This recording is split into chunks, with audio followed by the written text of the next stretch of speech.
आज की कक्षा में आप सभी का बहुत बहुत स्वागत है बच्चों। आज हम लोग पढ़ेंगे पाठ 4 पर्यायवाची शब्द। बच्चों, भाषा में कुछ ऐसे शब्द होते हैं जो एक समान अर्थ को प्रकट करते हैं, जैसे दिया, चिराग, दीप। यानी दिया को ही, दीप को ही चिराग भी कहते हैं और दिया भी कहते हैं। अब जैसे यहाँ पे एक और चित्र दिया हुआ है मनुष्य का, तो मनुष्य को ही मानव भी कहते हैं, नर भी कहते हैं। ठीक है, तो देखिए यहाँ पे दिया हुआ है बच्चों, आपने ध्यान दिया कि ऊपर दिए गए चित्रों के सामने लिखे शब्दों के अर्थ समान हैं। जैसे दीपक को हम दिया, चिराग, दीप भी कहते हैं तथा व्यक्ति को मनुष्य, मानव या नर भी कहते हैं। अतः ये शब्द पर्यायवाची या समानार्थी शब्द कहलाते हैं। अतः हमने ये जाना, देखिए इसको कॉपी में नोट कर लीजिएगा और इसे याद भी कीजिएगा। ठीक है, जो शब्द एक दूसरे के समान अर्थ को प्रकट करते हैं, जो शब्द एक दूसरे के समान अर्थ को प्रकट करते हैं, उन्हें पर्यायवाची शब्द या समानार्थी शब्द कहते हैं। अब देखिए यहाँ पे कुछ अन्य पर्यायवाची शब्द दिया हुआ है, जैसे बादल। तो बादल को और किस किस नाम से जानते हैं? बादल को का पर्यायवाची शब्द हो गया मेघ, घन, जलद। वृक्ष का हो गया तरु, विपट, पेड़। धरती का हो गया पृथ्वी, धरा, भूमि। दिन का वाशर, वार, दिवस। पानी का हो गया है पर्यायवाची शब्द, पानी का होगा जल, सलील, नीर। समुद्र का जलधि, सागर, जल निधि। पाठशाला यानी विद्यालय, स्कूल, शिक्षालय। बगीचा यानी बाग, उपवन, वाटिका। फूल, फूल का हो जाएगा पर्यायवाची शब्द या समानार्थी शब्द प्रसून, पुष्प, सुमन। भगवान का हो जाएगा प्रभु, ईश्वर, विधाता। औरत का स्त्री, महिला, नारी।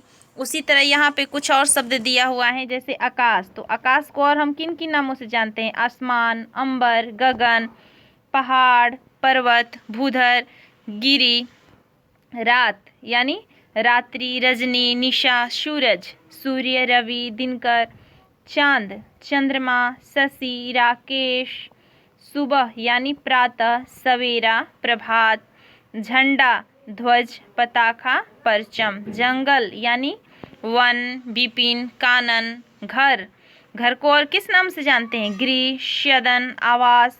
माँ का समानार्थी शब्द हो गया माता, मैया, जननी। पिता का हो गया तात, जनक, प्रीत। इसी तरह यहाँ पे भी कुछ और भी शब्द दिए हुए हैं, जैसे बेटी, नौकर, अध्यापक, तन, आँख, भुजा, घोड़ा, पक्षी। ये सबका यहाँ पे दिया हुआ है, इसे आप लोग याद कीजिएगा। इधर दिया है मित्र का दिया है शत्रु, राजा, हाथ, मुंह, पैर, मोर, शेर। तो इस सब का समानार्थी शब्द और पर्यायवाची शब्द, तो ये सब आप लोग याद कीजिएगा। अब देखिए यहाँ पे दिया हुआ है कि ये दिया हुआ है आप लोग को पढ़ने के लिए, और इसको याद भी कर लीजिएगा और कॉपी में नोट भी कर लीजिएगा कि यहाँ पे 2 पॉइंट दिया हुआ है। तो पहले हम लोग फर्स्ट वाला पॉइंट पढ़ेंगे, 1 पॉइंट। तो यहाँ पे दिया हुआ है कि परिस्थिति व प्रसंग के आधार पर शब्दों का प्रयोग निश्चित होता है। परिस्थिति व प्रसंग के आधार पर शब्दों का प्रयोग निश्चित होता है। प्रत्येक पर्यायवाची शब्द का प्रयोग प्रत्येक जगह नहीं किया जा सकता। ध्यान से देखिएगा, ध्यान से सुनिएगा और इसको देखिएगा भी। प्रत्येक पर्यायवाची शब्द का प्रयोग प्रत्येक जगह नहीं किया जा सकता। जैसे हाथ के पर्यायवाची शब्द हैं कर, पाणी, हस्त। तो अब इनका प्रयोग देखिए, मेरे हाथ में पुस्तक है, ये अच्छा लग रहा है, ये सही वाक्य है। मेरे पाणी में पुस्तक है, ये वाक्य अच्छा नहीं लग रहा है। ये वाक्य शुद्ध है, पाणी का मतलब हाथ होता है, लेकिन हर जगह आप पर्यायवाची शब्द का प्रयोग नहीं कर सकते हैं। यही बात यहाँ पे दिया हुआ है। अब जैसे आपको प्यास लगी है, आपको पानी चाहिए, तो आप कहेंगे कि मुझे नीर चाहिए, तो अच्छा नहीं लग रहा है। लेकिन वही बात आप कहेंगे कि मुझे जल चाहिए, मुझे पानी चाहिए, तो अच्छा लग रहा है। इसी तरह कुछ वाक्य ऐसे भी हैं जिसका प्रयोग पर्यायवाची शब्द का हर जगह नहीं होता है। तो इसे आप लोग देख लीजिएगा और समझिएगा और इसको पर्यायवाची शब्द को याद कीजिएगा। धन्यवाद।